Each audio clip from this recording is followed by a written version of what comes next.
Grace and peace, friends. Roosevelt Jeffcoat here, and I would like to welcome you back to the Herald's desk. In this video, I would like to share with you how I went from being a Muslim to being a minister. My Damascus Road experience. The Bible tells us that we are overcome by the blood of the Lamb and by the words of our testimony. And I think sharing my testimony helps a lot of people who are confused about Christianity and Islam and the Muslim faith come to terms with how each one is different and how each one is either beneficial or not beneficial. So it started when I was younger, how my mother used to wake me up and she would dress me to go to church with her friends.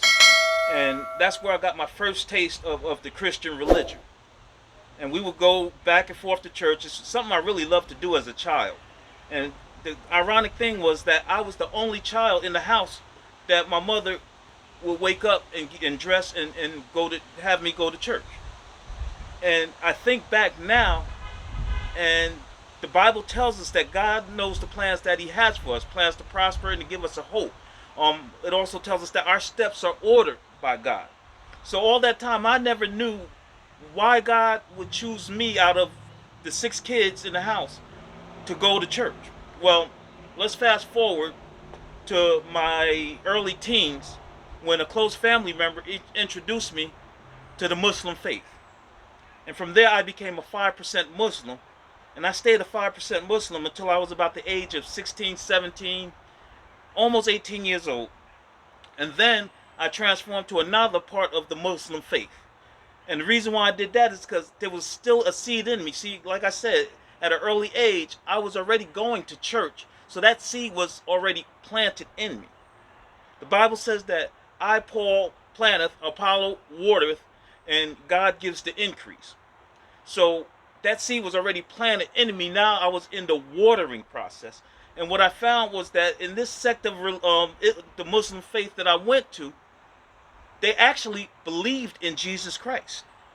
But they believed that Jesus was a prophet. So I had no problem ascribing to that ideology, that Jesus was a prophet. Now, one of the stories that gets me and that I share is the story of Gandhi. Mahatma Gandhi was a fantastic man, and he reverenced all religions. He accepted all religions. And he was asked, why did you not choose Christianity? And he says, while he loved Christianity, he did not love the Christians.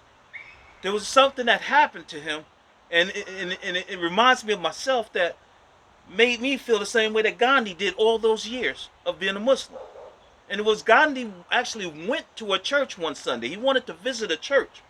And when he got to the doorstep, an usher stopped him and said, we can't accept you. This is only for certain type of people. In other words, he didn't fit the mold. And every time I went to church, I would get those looks. Even if I went to church somewhere else, I would still get those looks because I had my fez. And I knew the Bible better than most Christians did at the time.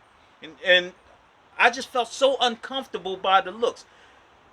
Gandhi did not like the separatist or the segregationist attitude that those Christians had, and neither did I.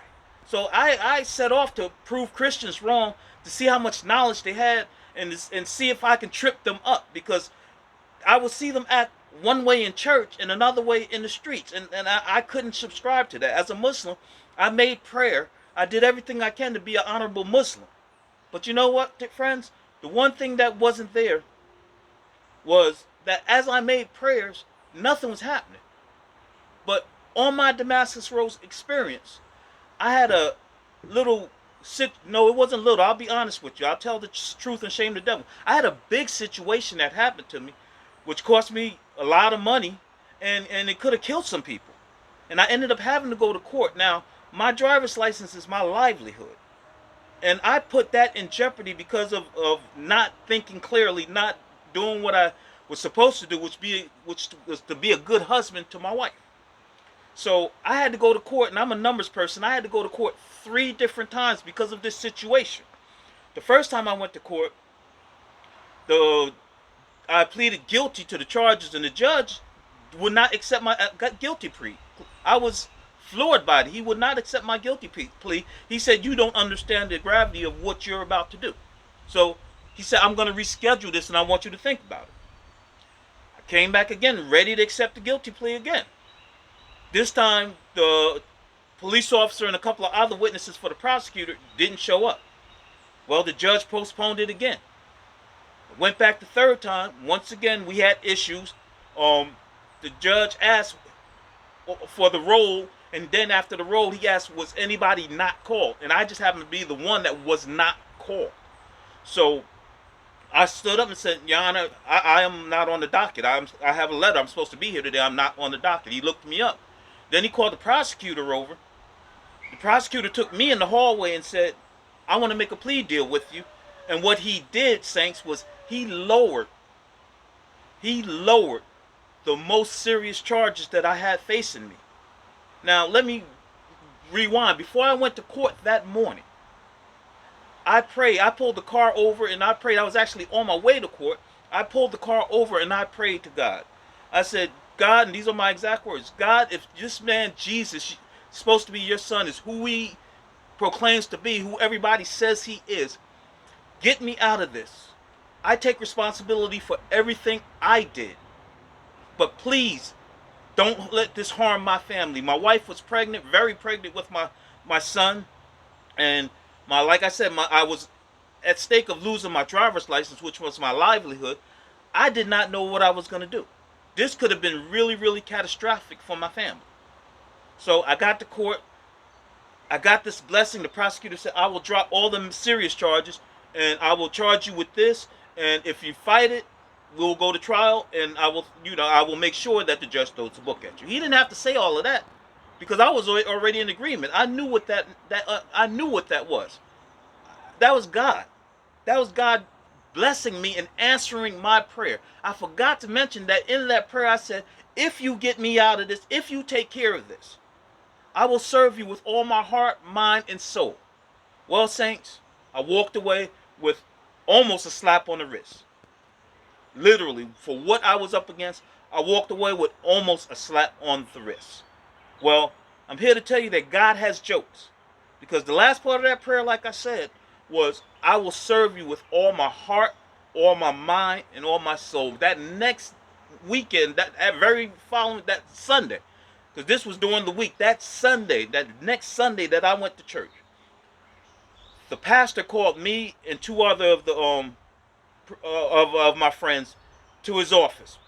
And what he said was that the church had agreed to send me and two other of my friends that went to church with us to seminary. It's pretty much a seminary. It's a Bible institute. So right there, instead of me trying to shirk God and not fulfill my end, God solidified that so I would own up and so I would own the promise that I made to him. So I ended up going to Bible Institute, and I have been studying ever since. I've done at least 10 years of Bible Institute, seminary, and what have you. And that's why I'm able to stand here today. Because as a Muslim, none of my prayers, and this is no offense, maybe I might have been doing it wrong, I don't know, but none of my prayers got answered. But as a Christian, immediately, as Paul says, Paul and Silas sang and prayed to God. He said immediately when they were in jail, things changed. Well, immediately when I prayed, things changed. And that's how I went from being a Christian to being a minister. If you found any value in this, leave a comment below. If you like what I'm saying, hit that like button. But most important, if you want to hear other content, because me and my wife, we share this channel together. We always sharing content. Hit that subscribe button. We'll love to have you. And once and again, if you know me, I will always, always, always share a seat for you at the Herald's desk. Grace and peace.